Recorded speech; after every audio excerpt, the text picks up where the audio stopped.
I am delighted to be here in a very special year, 75 years of diplomatic relations between our two countries. I would say that the relationship started uh, as a friendship between two countries and an expression of friendship. We had Canadians living here in Germany as part of the military forces who were here.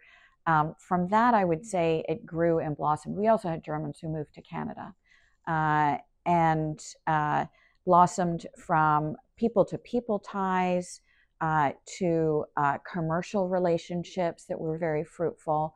We are celebrating as well 55 years of science and technology cooperation.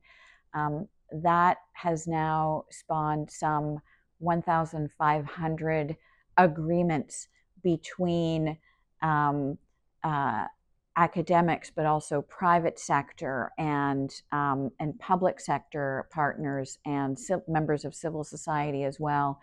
Um, and it continues to grow and blossom to this day. We recently had the announcement of a merger between Cohere and Aleph Alpha in the AI space. It gives an indication that our businesses are forward-looking and they see tremendous potential in the future of our relationship. And we've got a lot of complementarity between Canada and Germany. One other thing I would say that in these 75 years, both countries have grown and become more diverse and inclusive. And as we did so, we also strengthened our values-based system. We are both countries that are concerned about environmental issues and tremendous growth, for example, in renewables and clean climate. We have an amazing partnership and relationship when it comes to questions of immigration and inclusion of all members of our societies.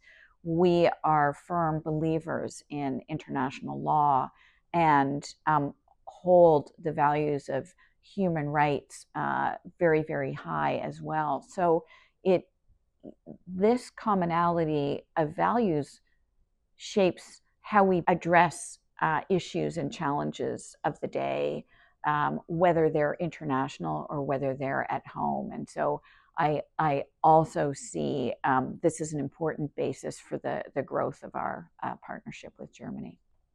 So the Arctic is part of Canada's identity.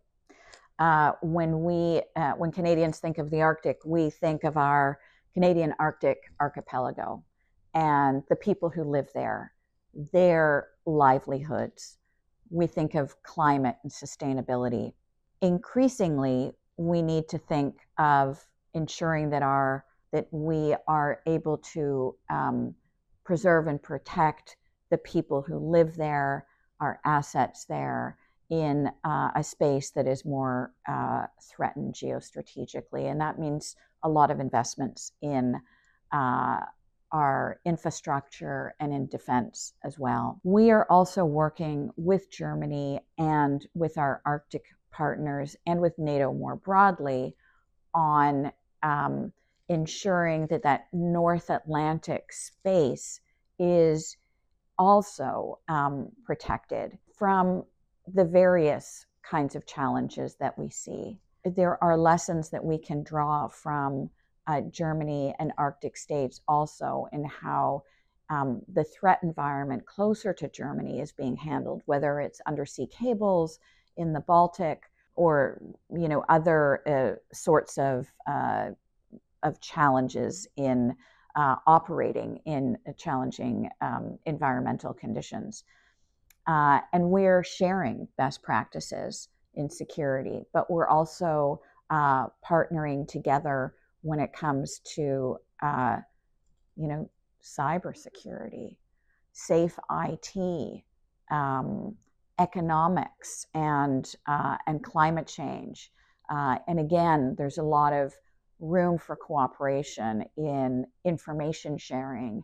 In the NATO context, I would also say, also in information sharing and intelligence sharing. What is our shared threat assessment of the region, for example? So tremendous room for cooperation. We have regular exercises, military exercises in the Canadian Arctic, and we regularly invite our German colleagues to participate in those as well.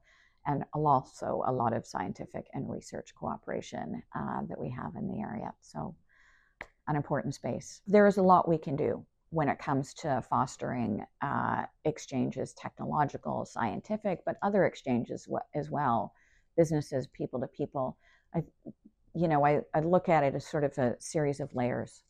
People to people exchanges are the basis of that. Trust and friendship is very important.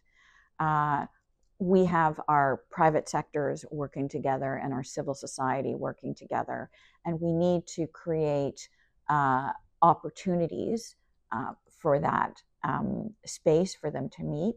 When it comes to businesses, we in government have a very important role to play in identifying potential partners for each other as well. That's the same thing when it comes to science and technology. And university cooperation, and also when it comes to private sector cooperation with the scientific community, and bringing folks together again to try to resolve the challenges and to seize opportunities that we have together.